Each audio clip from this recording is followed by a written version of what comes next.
Sriharikota. Welcome to journey IS, India का main space port.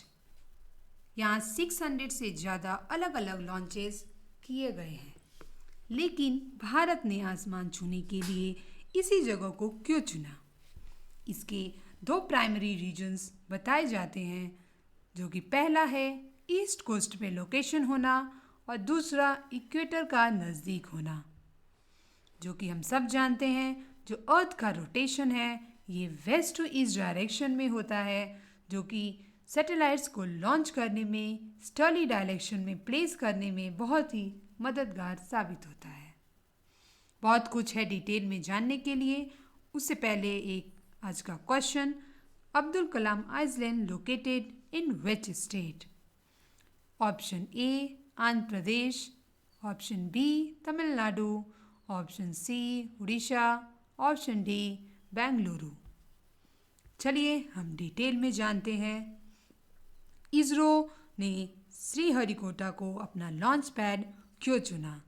NASA के मुताबिक अगर कोई स्पेसक्राफ्ट इक्वेटर के नज़दीक से लॉन्च किया जाए तो उसे अर्थ के अपनी ईस्टवर्ड रोटेशन का सबसे ज़्यादा फ़ायदा मिल सकता है।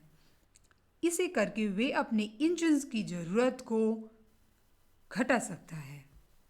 इसलिए इसरो ने श्रीहरिकोटा को अपना लॉन्च पैड चुना, जो कि हम लोकेशन देख सकते हैं।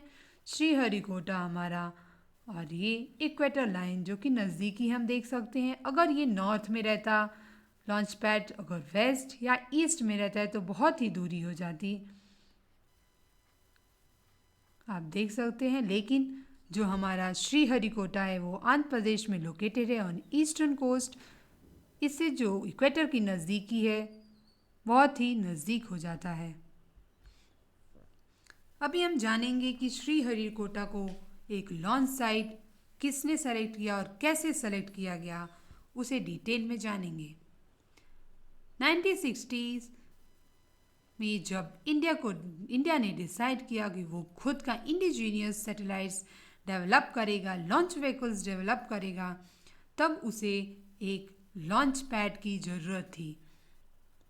तब इंडिया स्पेस प्रोग्राम के जो फाउंडर थे, जो लीड किया जा रहा था इस प्रोग्राम को, विक्रम साराभाई द्वारा, उन्होंने अपने एक फेलो साइंटिस्ट को ये काम सौंपा कि वो ईस्ट कोस्ट के लोकेशन पे एक लॉन्च साइट को ढूंढे, जो कि उनके फेलो साइंटिस्ट थे ईवी चिटनिस। ईवी चिटनिस ने मार्च 1968 में आबिद हुसैन, जो डायरेक्टर थे इंडस्ट्री ऑफ आंध्र प्रदेश, उनसे कांटेक्ट किया और उनकी मदद से उन्होंने इंफॉर्मेशन और प्रिपेयर किया मैप बहुत सारी साइट्स की, जिसमें से हमारा श्रीहरिकोटा भी इंक्लूडेड था। एक इंटरव्यू में चिटनिस ने कोट किया था अपने बुक में कि अगस्त में Vikram Sarabhai had a survey of Sriharikota. Sriharikota को एक इसरो का लॉन्च पैड क्यों चुना गया? क्योंकि वहाँ एक अच्छा कॉरिडोर मिला, इक्वेटर से नज़दीकी मिली और आसपास आबादी न होने से उसे एक सेफ्टी जोन मिला।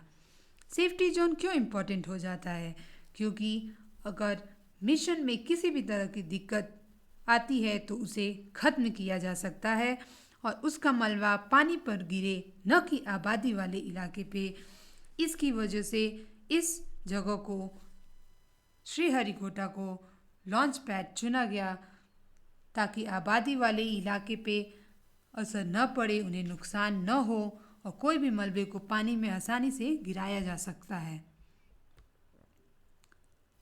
अभी हम देख सकते हैं कि इसरो एक अपना अलग launch pad Tuticorin district of Tamil Nadu में देख रहा है, जिसे वहाँ लोकेशन लॉन्च पैड बनाना चाहता है, जो कि श्री तुतिकोरी, जो कि है शी शोर के किनारे स्थित है। ये स्ट्रेट साउथवर्ड जो सैटेलाइट से लॉन्च करने में मददगार साबित होगा।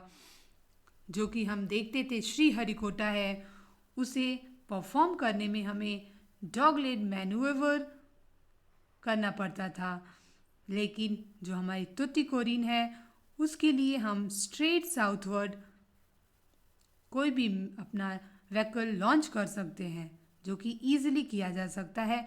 और इसका जो लोकेशन है इक्वेटर से वो और भी नज़दीक हो जाएगा। और जो ये हमारा श्रीहरिकोटा था, ये ऐसे डॉगलिंग मैनूवर करके इसे हम इक्वेटर के ईस्टर्ली डायरेक्शन में भेजते थे, जो कि इसका डर भी था कि अगर इसका कोई भी पार्ट जो भी डेब्रिश है अगर गिरेगा तो ये हमारे श्रीलंका आइसलैंड है, इस पे असर पड़ सकता है, यहाँ के लोगों पे इफेक्ट पड़ सकता है। इसकी वजह से भी तुतीकोरिन को एक दूसरा लॉन्च पैड बनाया जा सकता है। और नियरनेस टू इक्वेटर ये भी एक रीज़न है जो कि हमने देखा। और एक लॉजिस्टिक जो सपोर्ट है वो भी इस लोकेशन जो तुतीकोरिन है, यहाँ पे त्रिनोवेली जो डिस्ट्रिक्ट है वहाँ से जो सेकंड और फोर्थ स्टेज के जो इंजन्स हैं वो ट्रांसपोर्ट किए जाते हैं श्रीहरिकोटा को, जो कि तुतीकोरिन के लिए बहुत ही इजी हो जाएगा, ट्रांसपोर्ट करना बहुत ही नज़दीक हो जाएगा, जिसकी वजह से भी इस लोकेशन को चुना जा रहा है। सतीश धवन स्पेस सेंटर श्रीहरिकोटा, इसके बारे में हम डिटेल जानते हैं। चंद्रयान 3 जो लॉन्च किया गया 14 जुलाई 2023 को, जो कि इंडिया का थर्ड लूनर मिशन था और दूसरा अटेम्प्ट था सॉफ्ट लैंड ऑन मून का। इसे हम दूसरा इसलिए बोल रहे हैं क्योंकि जो सेकंड हमारा लूनर मिशन था वो किसी वजह से फेल हो गया था। और सतीश धवन स्पेस सेंटर को ऑपरेशन में लिया गया on October 9, 1971 with flight of Rohini 125 थी, ए स्मॉल साउंडिंग रॉकेट। इससे यहाँ से हमारा जो सैटेलाइट्स थे स्टार्ट किए गए। फर्स्ट टाइम जो ऑपरेशन हुआ वो 9 अक्टूबर को 1971 में हुआ। और इनिशियली इसे हम जानते थे श्रीहरिकोटा रेंज से, लेकिन सितंबर 2002 में ये जो स्पेसक्राफ्ट था इसे रीनेम कर दिया गया सतीश धवन स्पेस सेंटर, जो कि हमारे mathematician and farmer ISRO chairman Satish Dhawan थे, उनके हॉनर में इसका नाम सतीश धवन स्पेस सेंटर रखा गया। सतीश धवन कौन है उनके बारे में हम डिटेल जानते हैं। जिनका जन्म श्रीनगर में हुआ है, ये एक इंडियन रॉकेट साइंटिस्ट हैं। ये father of experimental fluid dynamic research है इंडिया में। ये एक फॉरमोस्ट रिसर्चर है in field of turbulence and boundary layer. Equipment की वजह से इन्हें इसरो का चेयरमैन बनाए रखा गया। इनका जो एफर्ट था इंस्टेंट में टेलीकम्युनिकेशन सैटेलाइट के लॉन्च करने में, IRS India remote sensing satellite के लॉन्च करने में, पोलर सैटेलाइट लॉन्च व्हीकल में, इन सब की वजह से जो हमारा स्पेस में जो नेशन का जो नाम था वो बरकरार रखा। और इन्होंने पूरे विश्व में जो स्पेस जो सैटेलाइट है इसमें हमारे कंट्री को एक लीड रोल प्रोवाइड किया। तो आज का डिस्कशन इतना ही था।